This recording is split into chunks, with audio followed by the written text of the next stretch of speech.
For art establishes the basic human truth, which must serve as the touchstone of our judgment.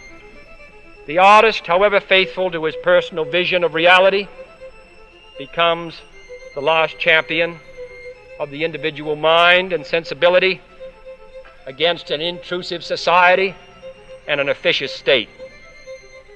The great artist is thus a solitary figure. He has, as Frost said, a lover's quarrel with the world. In pursuing his perceptions of reality, he must often sail against the currents of his time. This is not a popular role. If Robert Frost was much honored during his lifetime, it was because a good many preferred to ignore his darker truths. Yet in retrospect, we see how the artist's fidelity has strengthened the fiber of our national life. If sometimes our great artists have been the most critical of our society, it is because their sensitivity and their concern for justice, which must motivate any true artist, makes him aware that our nation falls short of its highest potential.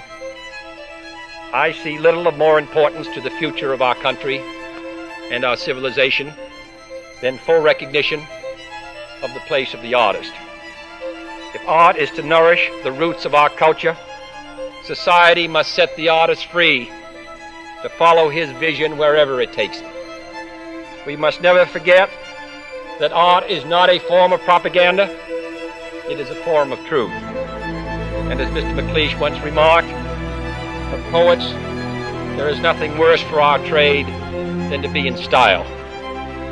In free society, art is not a weapon, and it does not belong to the sphere of polemics and ideology. Artists are not engineers of the soul. It may be different elsewhere. But democratic society, in it, the highest duty of the writer, the composer, the artist, is to remain true to himself and to let the chips fall where they may. In serving his vision of the truth, the artist best serves his nation.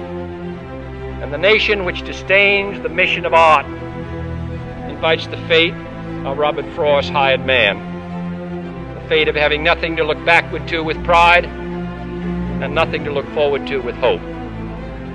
I look forward to a great future for America, a future in which our country will match its military strength with our moral restraint, its wealth with our wisdom, its power with our purpose.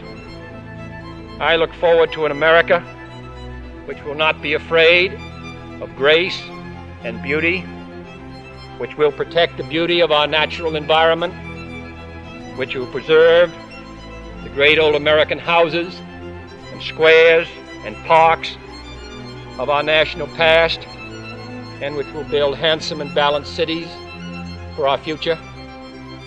I look forward to an America which will reward achievement in the arts as we reward achievement in business or statecraft. I look forward to an America which will steadily raise the standards of artistic accomplishment and which will steadily enlarge cultural opportunities for all of our citizens. And I look forward to an America which commands respect throughout the world, not only for its strength, but for its civilization as well. And I look forward to a world which will be safe, not only for democracy and diversity, but also for personal distinction. Robert Frost was often skeptical about projects for human improvement. Yet I do not think he would disdain this hope.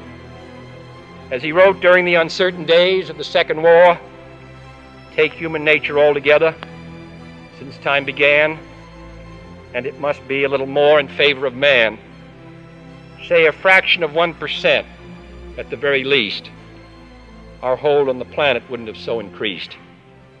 Because of Mr. Frost's life and work, because of the life and work of this college, our hold on this planet has increased.